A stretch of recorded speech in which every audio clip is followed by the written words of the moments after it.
Hi everyone, I'm so glad you could join me for another bake along. I have a brand new special recipe for you. I've been working on this for a while. It is my marble chocolate peanut butter cake. Yes, when you need a cake for a crowd and you can't decide what flavor to make, you put it all in one. Now we're gonna walk through how to make this marble cake using the reverse cake method. Then I'll show you how to make a flawless chocolate layer using half of that batter. We'll get some swirling just right, and I'll finish everything off with a chocolate peanut butter glaze. Yes, that's right. Today it's all about my marble chocolate peanut butter cake. I'll get things started with the chocolate component for the chocolate marbling in this bundt cake. So what I'm going to do is melt together a little bit of baking chocolate, a bit of my sugar. So I've measured out 50 grams from my full 200 grams that this recipe takes, a touch of cocoa powder, and it really doesn't matter if you use Dutch process or conventional. Now, usually when you're baking cakes, it does count. But in a bundt cake like this that spends over an hour in the oven with such a small amount of leavening, it really doesn't make a difference in how the cake rises.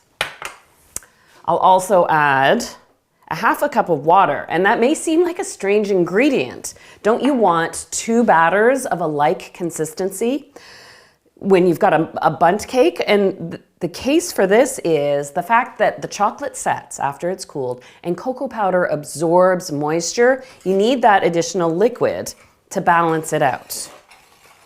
So I'm kind of creating a chocolate sauce here. So over medium-low heat, you want to stir this together. I'll just stir it first just to get that cocoa powder worked in.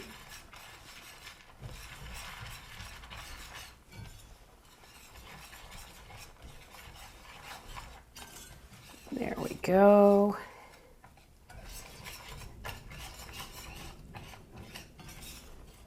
And the nice thing about this is once the chocolate is melted, you actually work with it while it's warm. So while that's melting a little bit, I can go ahead and sift my dry ingredients for this cake batter. So I've got my all-purpose flour and the remaining sugar, so 150 grams.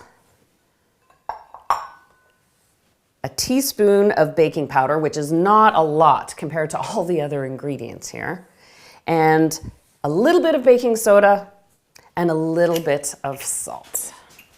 I'll give this a bit of a sift.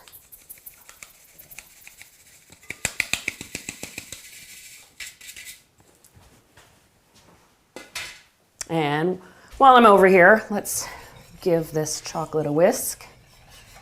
I don't worry so much about the chocolate burning. It's protected by the water and the cocoa and the sugar.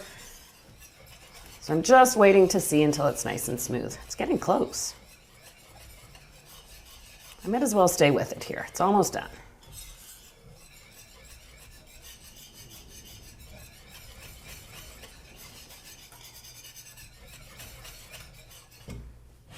Okay, I'll set that off to the side while I continue on with this cake batter. So the dry ingredients go into the mixer first.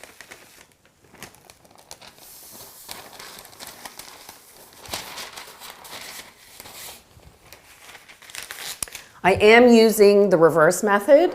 So typically cakes would start, really just 5 to 10 years ago. We were making cakes by creaming butter and sugar. You add the eggs and then you alternate your dry and wet ingredients. Well, now we've discovered same proportions. You can reverse the method. Start with your dry ingredients, add your butter, and then add your liquids at the very end, and the result is a more consistent cake batter every time. You get that nice even crumb structure, no big gaping holes. It's really a nice way to make a cake. And this method works perfectly well using electric beaters too. So my butter's at room temperature, diced up, and I'll work it in on low speed first. Haha! I do this every single time I make this recipe. I forget to add my brown sugar. And the reason I always forget is I sift my dry ingredients, and of course you can't sift brown sugar, so I measure it, and then don't I just leave it hanging out at the side. So You mix in your brown sugar too. And we'll wait until that turns an even crumbly texture.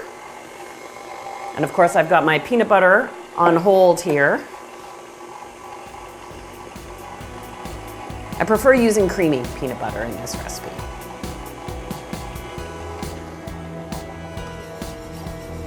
Yep, my chocolate's nice and smooth.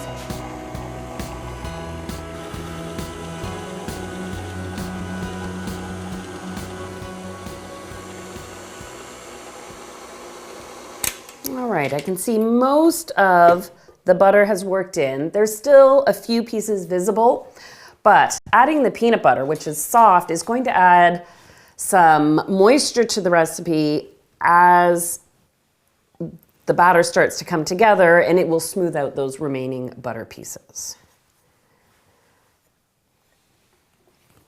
So now, still on medium-low speed, I'll mix this, and it will turn out the consistency of streusel. Have you ever made streusel for on top of a muffin and it kind of clumps together? This will start to clump together a little bit.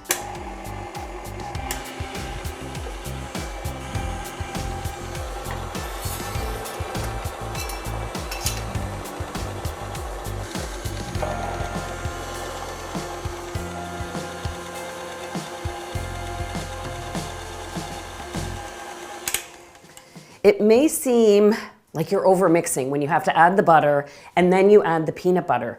But this is the real advantage of the reverse method.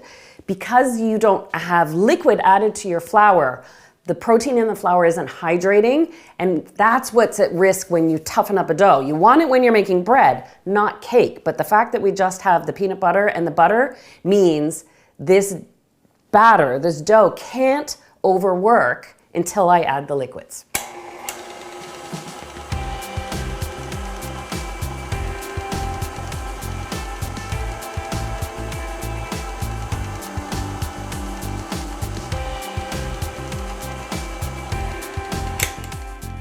All right, that's looking very streusel-y, but of course, I'm making a chocolate peanut butter bundt cake. Now for the liquids, I've got 3 whole eggs and 1 egg yolk, and I have my milk, and I'll add some vanilla. So you can add that all at once, mix on low speed at first, and then you want to give this a good 60 to 90 seconds to beat on medium-high speed, and you'll see it turn from a stodgy batter into something nice and fluffy.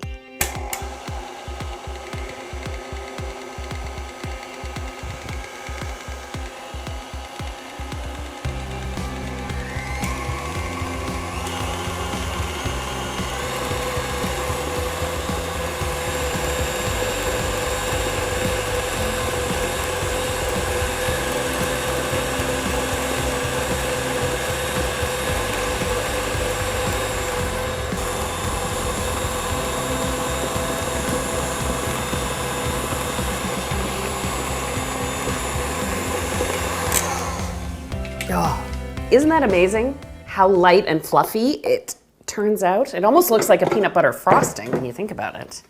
Now, I'll just slide this out of the way. So if you want to skip the chocolate part of your marble and just make a peanut butter bundt cake, well, you can just stop right now and put this in your baking pan and you're all set. But I do love a good marble cake.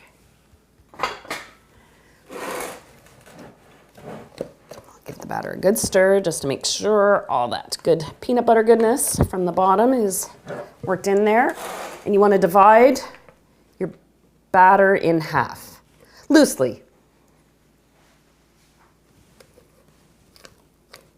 You can weigh it if you want, if you really want to be precise about it. If you were making this batching up, then I would do that just to make sure you have the right amounts. Would you say that looks like half and half?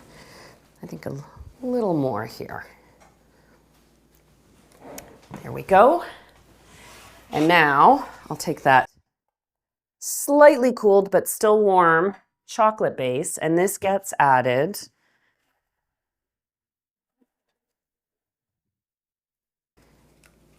to 1/2 of the cake batter.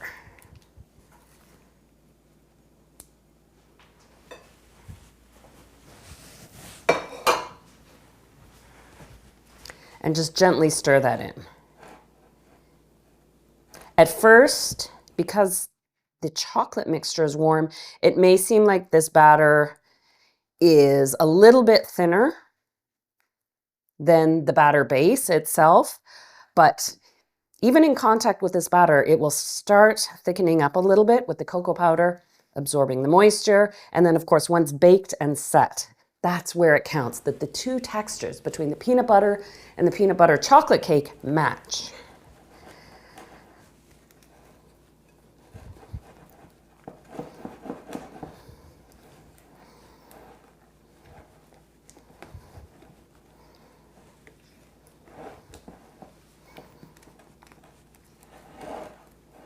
You want to make sure it's fully incorporated.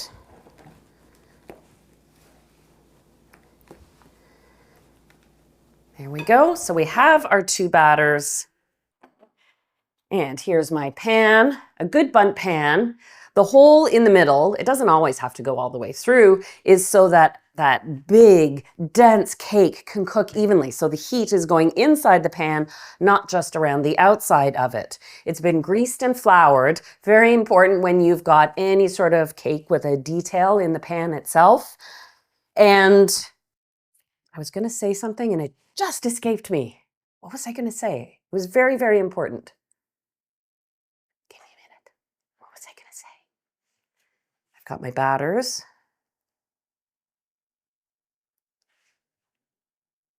Oh, it's a very important point. I'm glad I remembered.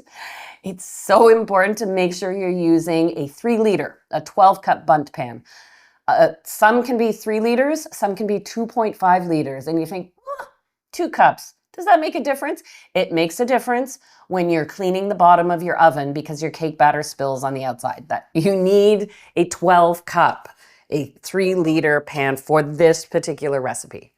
So now I'm going to take, I'll use spatulas here. And now we dollop. So you take your turn with your peanut butter batter, alternating with your chocolate batter.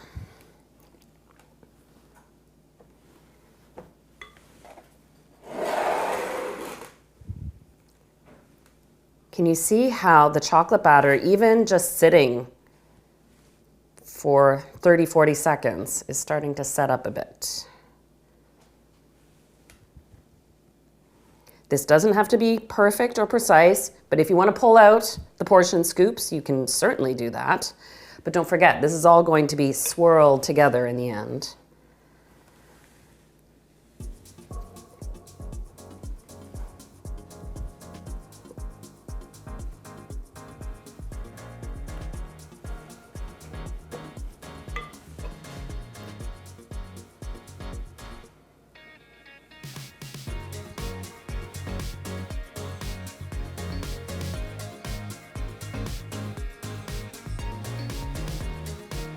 I need to be working a bit more chocolate batter in my pan here.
Once you've got your batter in the pan, there are two final steps to do.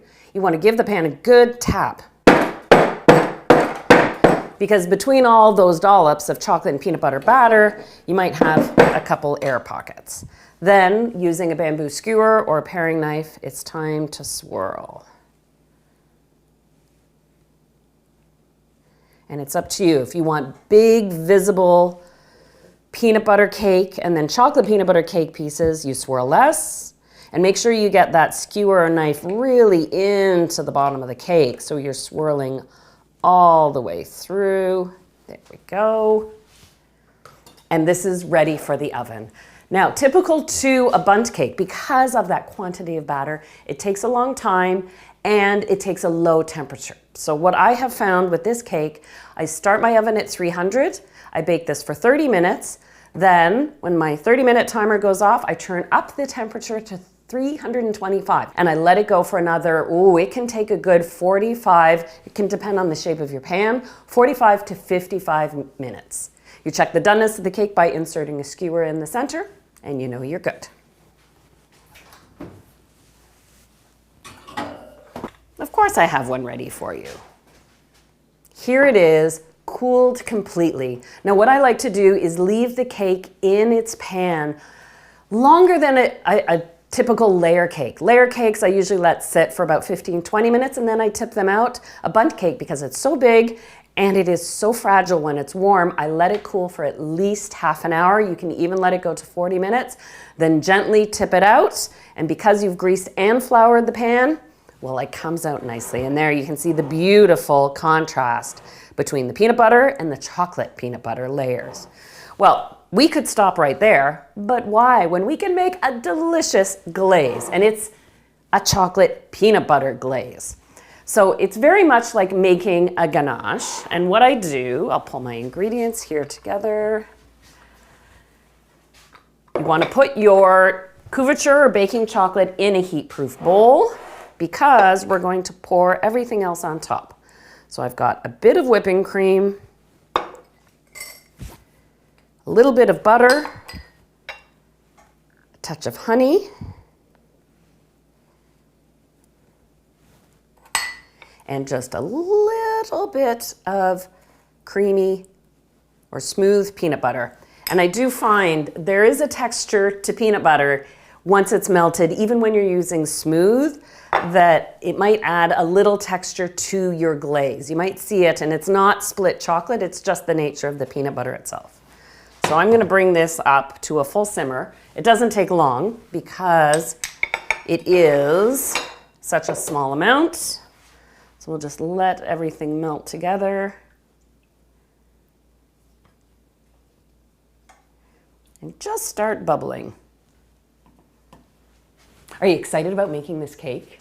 It really is a perfect cake for someone who can't decide what kind of cake they want. Do they want peanut butter? Do you want chocolate? I love chocolate, I love peanut butter. Put the two together, and it's definitely a good cake to feed a crowd. When you're making a bundt cake, unglazed, these cakes freeze brilliantly. A bundt cake is almost a version of a pound cake, and so with that density, it can hold in the freezer. I usually put a 3-month freezing limit. It depends on what else you have in your freezer, but generally after 3 months, baked goods tend to start picking up more taste of the freezer and taste less of what they're meant to taste like.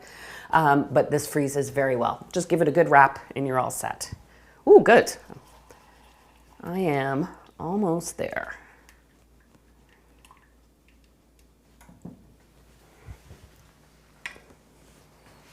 I'm going to reach, just smooth everything out with a little spatula, or a whisk. There we go.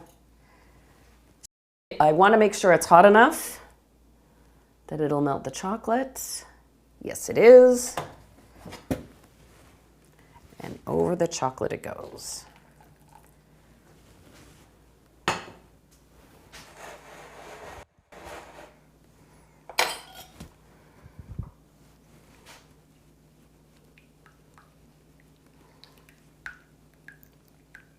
I find because I have the butter and the peanut butter and the honey in here, it really protects the chocolate from the shock of the cream a little bit.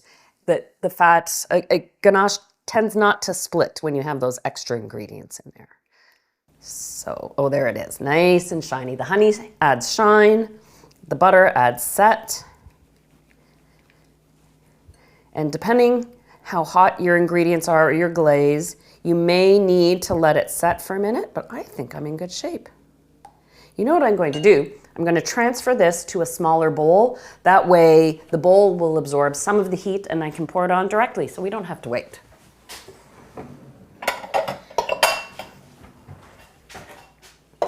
So from a warm bowl to a cool bowl.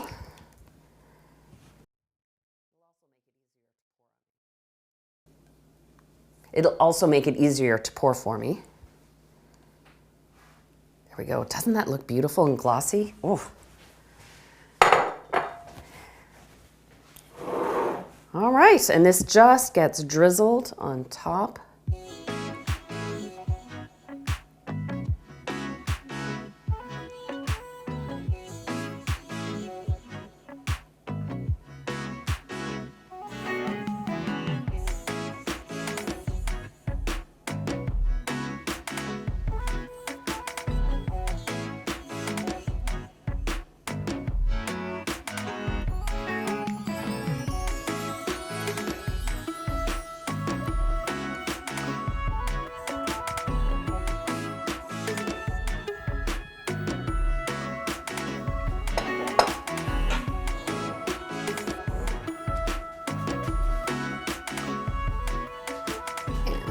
Finishing touch, some chopped peanuts.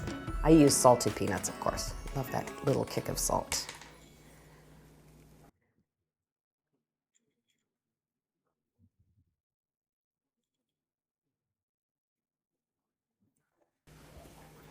And there you have it, a beautifully glazed chocolate peanut butter bundt cake. This recipe is a new creation of mine and it is a keeper. Now, I'm supposed to wait until the glaze sets before I cut into it, but you know I'm not going to wait that long, right? Let's cut into it. All right, so the ganache is still fluid at this point, but it will set up at room temperature. That's what that addition of butter really helps to do. Give it a nice set, then look at that gorgeous swirl.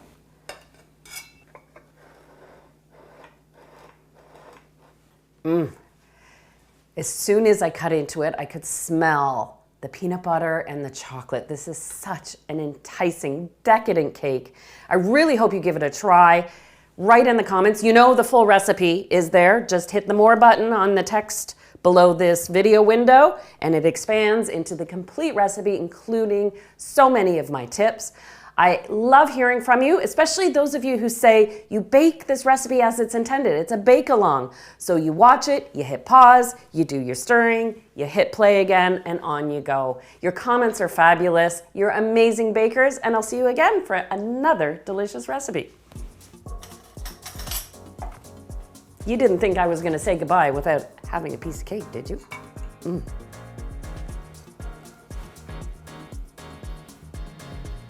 Some marble cakes can be so dense and heavy. This is actually light and fluffy. I swear, it's that reverse method, whipping it at the very end. Oh, what a good cake recipe. See you later.